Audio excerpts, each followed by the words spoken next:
20 as Collingwood and Fitzroy battle it out in what was billed as an early elimination final. Could the Magpies come back, or would Fitzroy make it 6 wins on the trot? At Jollymont, the MCG was back in action for the first time in 3 weeks as the Demons tried to arrest their slump as they played host to Sydney. The Swans, however, were on a high, winning their last 3 games. All the day's highlights on Saturday Night Replay.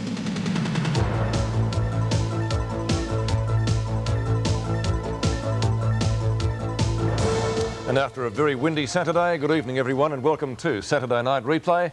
From round 20 today, the big clash at VFL Park between Collingwood and Fitzroy, while from the cricket ground, Melbourne versus the Sydney Swans.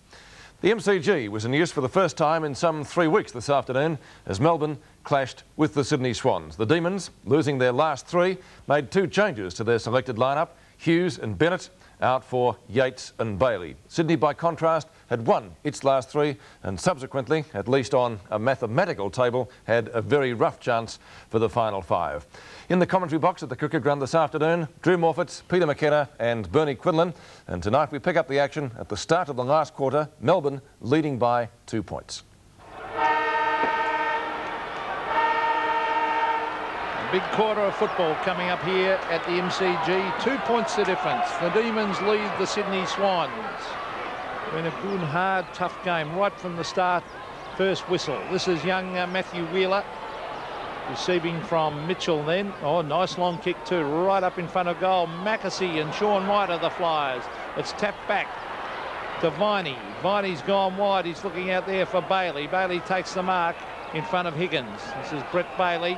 A late inclusion in the side. Denny Hughes didn't play and neither did Bennett, the full forward. Up to half forward, tapped on by Steins was good play. Spalding moves it on with a quick hand pass to Campbell. Campbell looking for Yates, he's caught. Spalding, a quick hand pass, went straight to Barling and the Swans will get out of trouble through Rod Carter. Greg Williams leads the race. Road has never been far away. Williams being booed every time he gets near it after that report. It comes to Bays. Bays back looking for Williams. Rhodes got him again. Possibly before the ball came out. There's no whistle on it and it'll be a ball up. Gee, they pounce Bernie on Greg Williams quickly, don't they? Well, they know he's such a dangerous player. They're so keen to cut him out of the game. His stats today, 4 kicks, 11 handballs. He's kicked the ball just 4 times.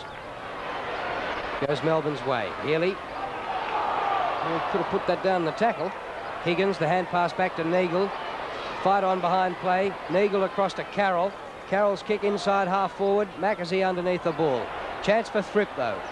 The fight still going on centre wing. Terry Thripp round onto the left boot, but his kick is astray. In front of goals though, Wheeler. He's knocked over by Lovett. Lovett does well to paddle the ball to Yates. Yates going defensively. Graham Yates has found his captain, Greg Healy. He's at half-back flank. Now he tried to chip it. He saw out of the corner of his eye Todd Mine. He tried to chip it but didn't get the right roll on the drop punt. Bernie? No, he tried to kick that one around the corner and just didn't drop it on the boot correctly. Well, it's on centre wing. It's been a very entertaining game, this one. Not a lot of goals scored, but it's been tough and hard. Mitchell. Oh, good play by Mitchell. Over to Higgins. Now it's with Greg Williams getting the hoops of the Melbourne supporters. He sets it up for his forward. Steve Wright in front of the pack. Good play by Sean White as he goes wide, but Terry Thripp, oh, he gets a bad bounce. Phoebe off the ground. Stephen Wright after him and, well, a bit of desperation stakes at the beginning of this last quarter. I think we're in for a great final quarter here at the MCG. It's a worry for the Sydney Swans when Steve Wright has to do the contesting at the high marking up on that forward line. Well, if the Swans win it, they can be just 1 game out of the 5 with 2 rounds to play.